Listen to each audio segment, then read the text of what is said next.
Bonjour, je suis Claudie. Je suis Sarah. Bienvenue à l'émission La démocratie vue par les étudiants du Cégep Gérald Godin. Nous aurons la chance de les rencontrer dans le cadre de leur cours de politique. Nous sommes présentement avec Sylvain, professeur en sciences humaines au Cégep Gérald Godin, responsable du projet. Bonjour. Bonjour. Quel était l'objectif du projet? Bien, d'abord, ces étudiants-là sont dans un profil qu'on appelle sciences humaines en action. Ce profil-là, on l'a créé pour inciter les étudiants le plus possible à apprendre, mais sur le terrain, ou apprendre dans l'action, le profil le dit. Et donc, c'est une pédagogie plus active. Alors, cette session-ci, on s'est dit, dans le cadre du cours de politique, ça s'appelle Défi politique, on s'est dit, bien, pourquoi pas les envoyer sur le terrain, couvrir les élections municipales. Parce que cette session-ci, évidemment, il y avait des élections municipales. Alors, les étudiants devaient aller faire un reportage sur le terrain. Alors, soit qu'ils filmaient, ou soit qu'ils faisaient un reportage écrit en prenant des photos. Donc, ils avaient le choix, ils pouvaient rencontrer un maire, ils pouvaient rencontrer des candidats, ils pouvaient aussi faire des vox pop auprès de la population, sur toutes sortes de sujets. La plupart sont allés dans les villes alentours d'ici, évidemment, dans les arrondissements ou les villes alentours. Voilà, c'était un peu ça le projet. Et ensuite, on a eu l'idée, avec la télévision, de faire une émission spéciale sur leur expérience. Comment ça a été perçu, ce projet-là, dans vos classes quand vous l'avez annoncé? Bien, les étudiants, au départ, il y a toujours une petite crainte, c'est clair. Il faut le dire d'abord aussi, c'est des étudiants de première session.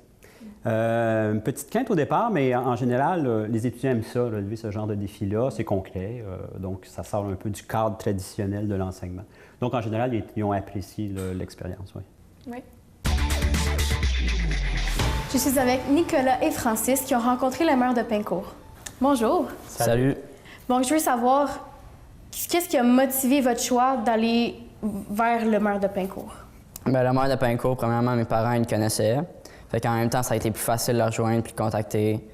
Puis j'ai entendu dire aussi qu'il était sympathique par mes parents, puis il jouait au tennis, puis c'est quelqu'un de fun. OK. Est-ce qu'il y a une préparation particulière? Comment vous êtes préparé pour ce projet-là? Bien, pour débuter, on a commencé à, comme on s'est rencontrés, pour voir quelques questions qu'on pourrait lui poser. Par la suite, on a pris les meilleurs qu'on avait, puis après ça, on est allé, puis on a posé nos questions, puis ça a super bien été. Donc, comment s'est déroulée l'entrevue? Bien, ça a bien été pour eux. Puis le maire était vraiment sympathique. Quand on posait des questions, il prenait le temps de répondre, faisait des petites blagues. Puis c'était drôle quand même. Ça a vraiment été drôle. OK. Je sais que vous avez fait un film avec ce projet-là. Comment vous êtes préparé? Quels outils vous avez utilisés? Pour débuter, pour notre filmage, on a pris le téléphone de Francis, qui ça a fait une bonne qualité. Puis par la suite, pour faire notre montage, on a pris mon ordinateur pour prendre le logiciel iMovie. Puis ça a été super simple. On a fait un petit montage très simple, puis ça a bien été.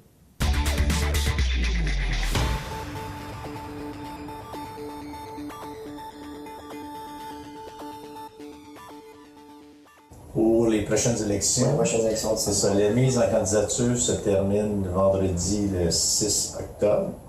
Et au moment qu'on se parle, il n'y a pas personne qui est venu déposer une mise en candidature. OK. Est-ce que ça aura un rapport avec les anciennes élections où vous avez battu... Mon histoire à ce moment-là au niveau des élections, moi j'ai été conseiller municipal entre 1990 et 1994. Je me suis présenté en équipe en 1994. Heureusement ou malheureusement, j'ai été défait. Et le maire qui avait remporté cette époque-là, M. Gandiba, a été maire pendant 23 ans. Mais en 2009, je me suis représenté, les citoyens m'ont approché, on dit on veut avoir du changement, et ainsi de suite, à la ville de Pincourt. Donc, j'ai vécu une première élection en 2009. Donc, les gens, puis mon thème de la campagne, c'était donner l'opportunité aux citoyens d'exercer leur droit en démocratie de voter. Parce que pendant plusieurs années, il n'y avait pas eu d'élection à Pincourt, au niveau de la mairie, où les conseillers étaient élus souvent par acclamation. Fait que 2009, c'est une première expérience en opposition. J'ai été élu pour un premier mandat de 4 ans. 2013, quelques jours de la fin des mises en candidature, un des conseillers qui était là depuis 23 ans a décidé de changer son fusil d'épaule. Fait que le conseiller a décidé de se présenter à la mairie. Fait que là, on a eu de l'opposition à la dernière minute, mais ça a très bien été au niveau des élections. Fait que là, on est prêt encore. Si tu vois sur le territoire, il y a des pancartes. Et ils sont affichés comme quoi je suis candidat à la mairie, je souhaite être élu. Ouais. Ça, c'est une bonne question. De quel âge? Ça va trahir mon âge, ça. Jeune, dans les écoles secondaires, on faisait partie des comités d'étudiants. Donc, il y avait ça. Mon père, moi je viens de la Chine, mon père c'était quelqu'un qui s'intéressait à la politique. Donc, je l'aidais quand il venait le temps de se mettre des pancartes, ainsi de suite. J'ai fait ça. Et après, au niveau, quand je suis arrivé à Pincourt, je suis arrivé ici en 1980. Donc, je me suis impliqué dans diverses associations. J'ai fait une première étape de politique, là, comme je te disais, en 90. Un petit peu l'intérêt, mais pas simplement la politique. Mais je me suis impliqué beaucoup ici, dans la région de Vaudreuil-Soulanges, au niveau du service de santé. Au niveau du conseil d'administration, j'étais président à la création du C3S en 2004 jusqu'à 2009. En 2009, j'ai quitté pour venir me présenter à la mairie. Donc, c'est un petit peu mon volet d'intérêt. Pincourt, premièrement, une des conditions pour être maire dans une ville, c'est d'être citoyen de la ville. Donc, je répondais aux premiers critères. Mais comme moi, j'habite Pincourt depuis 1980, je me suis impliqué dans beaucoup d'organisations, d'organismes de sport, le club de tennis, le hockey, le soccer. Donc, je faisais partie un petit peu de la communauté. Comme maire, en 2009, pourquoi, suite à mon implication au niveau de la santé comme président du conseil d'administration, je suis venu en politique à la mairie, c'est la demande des citoyens, c'est l'approche citoyenne qui sont venus me voir. On aimerait avoir du changement. On pense que tu fais une bonne job comme maire, là, on serait intéressé. Fait que j'ai répondu à leur demande, je dis j'y vais à la condition de vous m'impliquer, que vous vous impliquiez avec moi. Ça a bien fonctionné. Intéressant. Carrière politique, on va dire. Oui, carrière politique à Pincourt. La question qui se pose toujours, qu'est-ce qui arrive avec le complexe sportif? C'est une des choses, on va dire, qui était une des priorités. Et dans ce domaine politique, je suis élu en novembre 2009, puis à la fin novembre, il y a un jugement de la Cour qui condamne la ville de Pincourt à 3 250 000 $. Fait que ça, c'était le début. Il y a aussi, là, au niveau politique, il y a l'implantation d'une coopérative, la Solidarité de Pincourt. C'est une bâtisse avec 82 logements qu'on n'a pas encore réalisé, mais qui, à mon arrivée en poste, la coopérative devait se bâtir dans un parc. Puis là, il y a eu une levée de citoyens. On a fait des rencontres avec plus de 500 citoyens qui se disaient contre le projet de voir une coopérative dans un parc. Fait que là, il fallait tout bouger ça. Il y a aussi au niveau Pincourt, il y a tout l'aspect faubourg de l'île, la zone commerciale. C'était des défis. Puis moi, je suis un gars de l'enseignement. J'ai été prof d'éducation physique pendant 35 ans.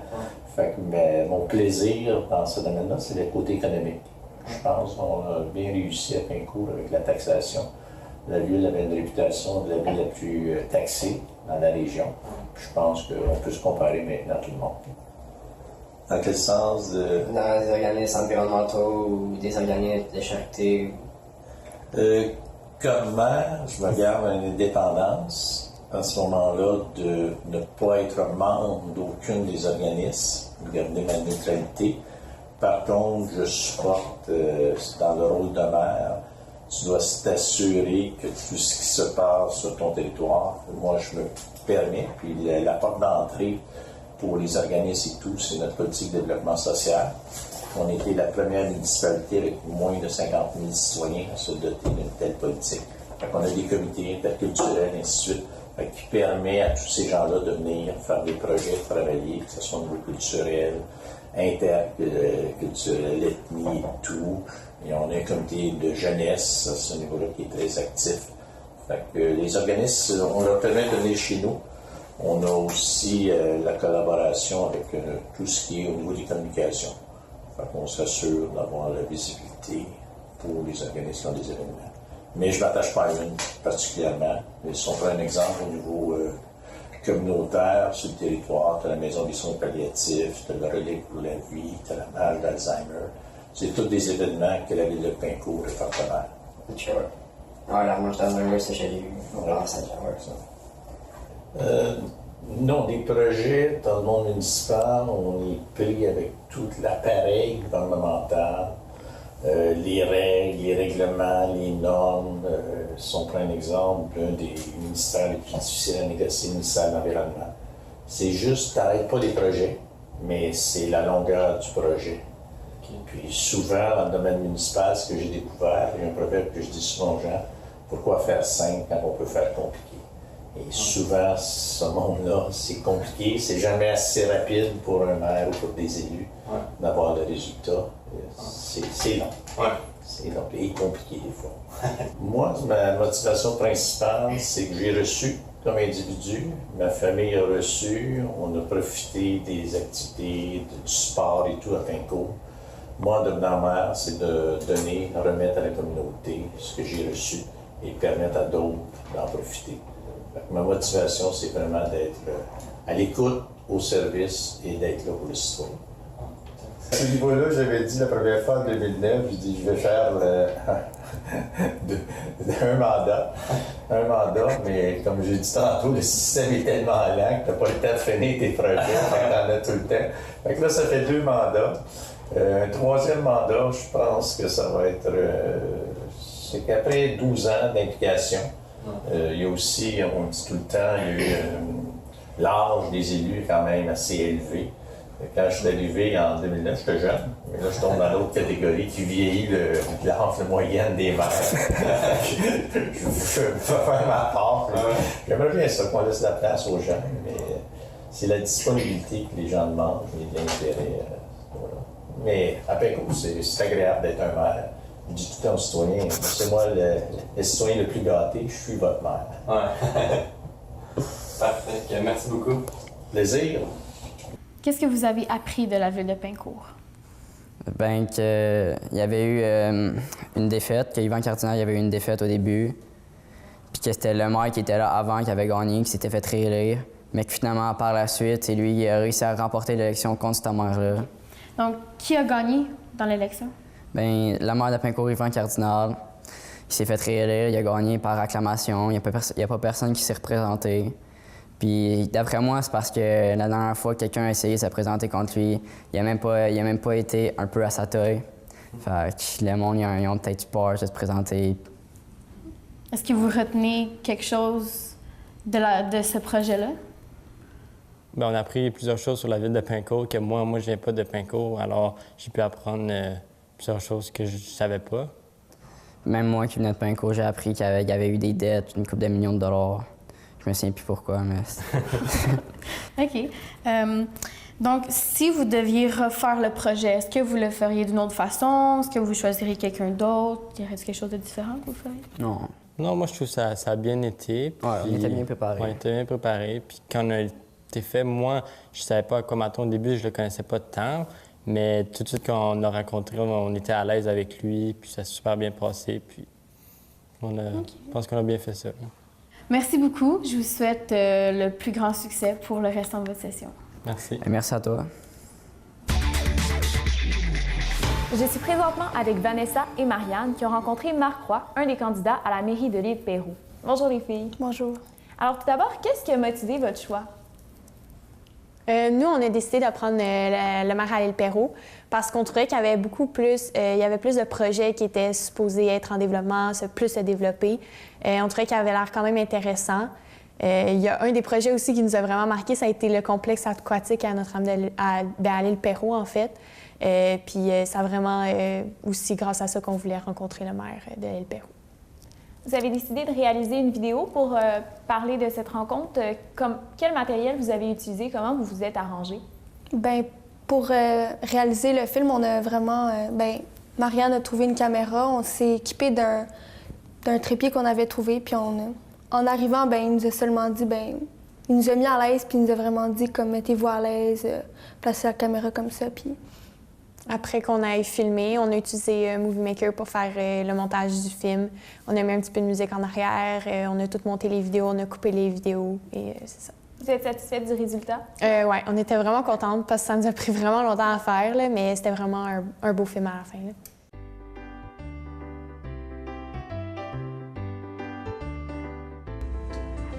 Parlez-nous un peu de vous. Depuis quand habitez-vous à l'île Perrot? Moi, je suis à l'île Perrot depuis 1983, donc 34 ans. Je suis arrivé ici quand ma fille elle avait 3 mois. On était supposé rester pour 3 ans. Ça fait 34 ans qu'on est ici. OK, maintenant, depuis quand la politique vous intéresse, puis quand ça a commencé à vous intéresser? Bon, moi j'étais dans un projet pour faire bâtir un aréna avec l'association du hockey mineur de l'île Perrot. On a fait des rencontres, patati patata, dans les autres municipalités. Et en 97, il y a eu des élections. Comme le maire du temps ne se représentait pas, ils ont cherché un candidat. Donc, ils m'ont appelé savoir si ça m'intéressait. En premier, je pensais que c'était une farce de mes amis. À ce temps-là, vous n'étiez peut-être pas au monde, mais il y avait une insolence d'une caméra qui existait. Moi, je pensais que c'était ça. Mais finalement, non. Des gens voulaient que je me présente. J'avais pas d'expérience là-dedans. Moi, je suis pas un politicien, je suis un gestionnaire de ville. Donc, je me suis présenté comme défi. J'ai dit, au pire qui va m'arriver, ça va être non, on ne veut pas de vous. Donc, des gens ont voté pour moi. Quels sont vos objets maintenant électoraux dans cette campagne? Moi, la première fois, en 20 ans, c'était d'assainir les finances publiques. Donc, les gens disaient que ça coûtait cher, patati patata. Donc, c'est ce que j'ai promis. Ce que je promets aujourd'hui, c'est de continuer ce que j'ai fait depuis 20 ans. Convertir la ville en une ville pour la famille. Des parcs, des terrains de jeu, des jeux d'eau, tout ce qui a rapport avec la famille. On a même une politique qu'on a faite pour une politique familiale et on a également municipalité Amis des aînés. Parce que la famille, ça commence à un jour jusqu'à 100 ans. C'est pour ça que je me suis faite élire et c'est pour ça que je continue là-dedans. Donnez-nous un court bilan résumant les inondations. Quel dommage, quel dommage. En 97, lors de ma première élection, j'ai subi la crise du verglas. Et cette année, 20 ans plus tard, en 2017, c'est des inondations. Contrairement au verglas, le verglas n'a pas causé vraiment beaucoup de dommages. Par contre, les inondations, ça a été dramatique. On a fait plusieurs barrages pour empêcher l'eau d'inonder certains quartiers. Mais malheureusement, au niveau de l'île Claude et de Perrot-Nord, il y a environ 90 maisons qui ont été touchées. Comment on aurait pu faire pour résorber l'eau? Presque impossible.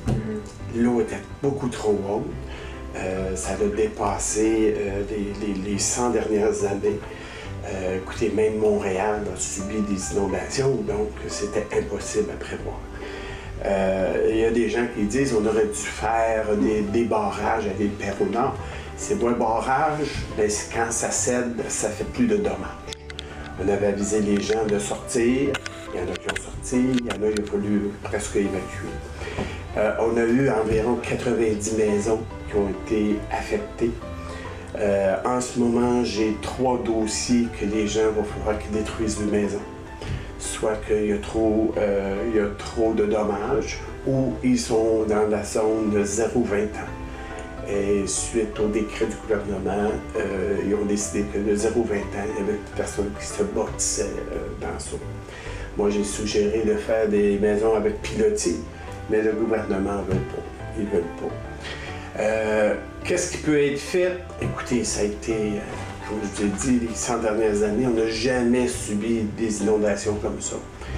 Présentement, on a plus de 7500 poches de sable qui sont prêtes à être délivrées parce que, d'après moi, au printemps prochain, avec l'eau qui est aussi haute présentement, on devrait avoir encore des inondations. Donc, on va pouvoir prévenir, mais guérir est impossible. Parce qu'il y a des normes au niveau du ministère de l'Environnement pour les berges. On ne peut pas enterrer les berges, on ne peut pas augmenter, on ne peut pas faire de murs de ciment près des berges pour préserver la nature. Donc, c'est ça. Donc, du côté du projet du complexe aquatique, avez-vous déjà des plans de fait ou planifiez-vous en faire bientôt? On a une association avec la ville de Notre-Dame de l'Île-Perrot qui s'appelle la Relais, soit la Régie des équipements de loisirs de l'île Perrot. D'accord? C'est ce qu'on appelle la Relais. Oui, tout est prêt. Ah oui? Tout est commencé. Les études sont faites. On a fait un sondage. La piscine intérieure était unanime pour tout le monde avant même un aréna. Ah ouais? Oui. Oh, c'est intéressant. Les ingénieurs sont déjà prêts.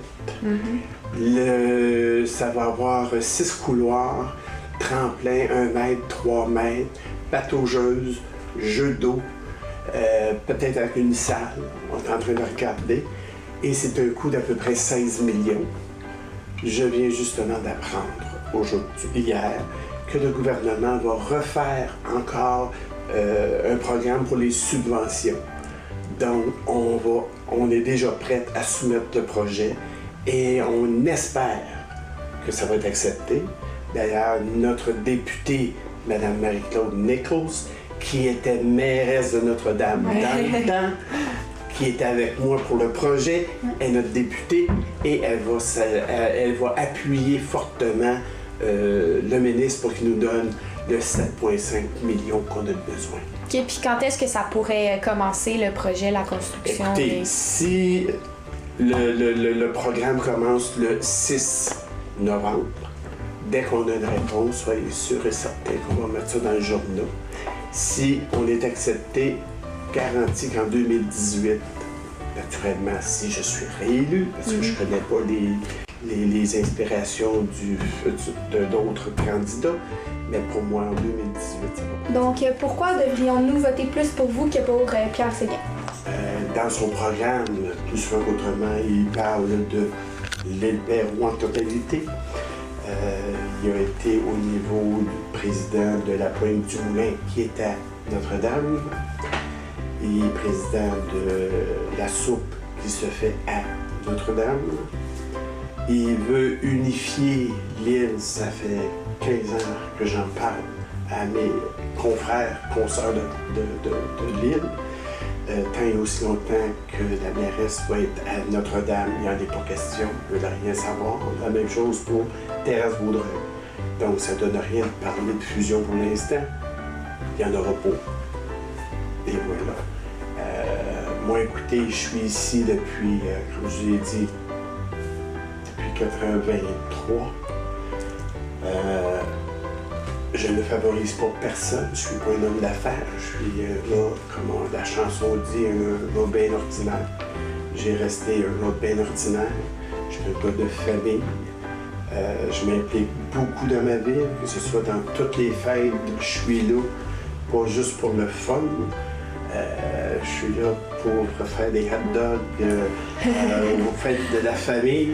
Ça fait en moyenne 180 douzaines de hot dogs que je fais par année, comptez ça par 20 ans. Ça fait beaucoup de hot dogs. Je suis là également pour la fête des citoyens. Je suis là tout le temps. Même cette année, au VIP, j'ai fait quelque chose de spécial. J'ai fait des grillades de l'or. Quelque chose qu'on n'avait jamais vu ici. Et on a fait, moi et ma famille, parce que c'était avec ma famille, juste 100 livres. Donc, ça fait de la grillade, puis on va le refaire l'an prochain. J'aime les gens, j'aime ma communauté, et je tiens à continuer à les aimer. Je tiens à continuer à vous servir. Ça va être mon slogan, vous servir est un plaisir.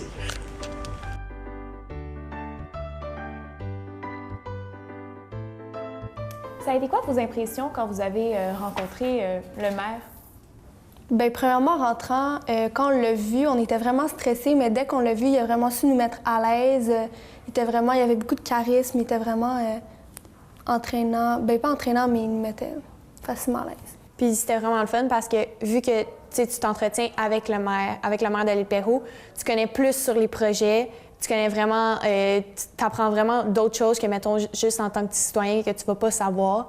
Tu sais, nous, on posait des questions, on était intéressés sur les différents projets de la ville, les parcs, les complexes aquatiques, les pistes cyclables et tout, le transport. Puis ça nous a vraiment permis d'en savoir plus sur la ville, des choses qu'on ignorait avant en tant que Est-ce que citoyen. vous pouvez m'en nommer quelques-uns de ces projets? Bien, comme on a dit, il y a vraiment le complexe aquatique qui nous a vraiment beaucoup parlé. Sinon, bien, c'est pas nécessairement des projets, mais il nous a parlé des inondations parce qu'on a quand même été beaucoup touchés. Ça a été quoi sa vision des inondations? Ben lui, il a trouvé que ça a fait vraiment beaucoup de dégâts à l'île Perrot. Il a essayé, il pense que c'est mieux de prévenir, puis il pense que ça pourrait réarriver, mettons, le printemps prochain. Puis il essaie de trouver des façons pour protéger les citoyens des inondations et tout. Mais il faut faire quand même avec le ministère aussi, il faut faire attention aux règlements parce qu'il voulait, mettons, mettre sur place des maisons avec des pilotis. Mais le ministère n'a pas approuvé. Donc, il y a certaines solutions qui pourra faire, mais il y en a d'autres qui ne pourra pas faire, malheureusement. Là. Finalement, ça a été quoi les résultats? Est-ce qu'il a été réélu? Non, il n'a pas été réélu. C'est le candidat de l'opposition qui a été élu, Pierre Séguin. C'est quoi votre réaction? Bien, on était vraiment tristes. Bien, moi, personnellement, j'ai vu ça dans les nouvelles le lendemain, puis j'étais vraiment triste parce que je trouvais vraiment que s'il avait été mon maire, j'aurais été vraiment contente parce qu'il est super proche de ses citoyens, il est super à l'écoute, il veut les rencontrer, il veut parler avec eux, il est là à toutes les fêtes, il est vraiment gentil aussi. Moi, je l'ai revu après un autre événement très spécial. Je le trouve vraiment gentil, puis je trouvais ça plate parce que je pense que ça représentait bien le fait que c'est pas juste quelqu'un en haut de nous, c'est vraiment quelqu'un avec nous dans la ville qui nous supporte, qui était à l'écoute de ses citoyens et tout. Là. Si vous aviez eu 18 ans, est-ce que vous auriez voté? Oui. Moi, c'est sûr que j'aurais aimé ça aller voter parce que tu fais quand même un petit changement. Puis après, si tu votes, tu peux décider de faire... Mettons que la personne, elle va décider de faire plein de projets. Puis ça va être quand même un petit peu grâce à toi parce que tu auras voté pour ce candidat-là. Bien, merci beaucoup, les filles. Je vous souhaite une bonne chance pour la fin de votre session. Merci beaucoup.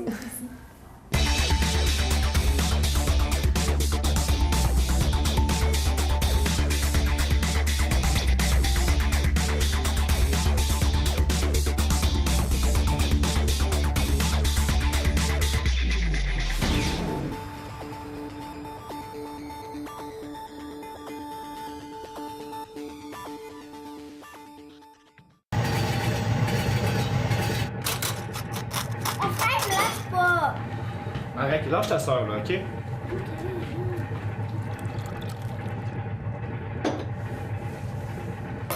Arrête, dépêche-toi, là, tu vas être en retard.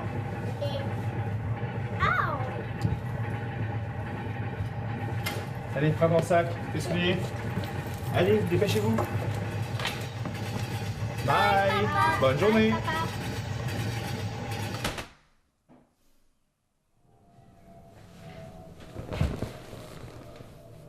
Dans Vaudreuil-Soulanges, une personne sur 20 évalue son état de santé mentale comme moyen ou mauvais.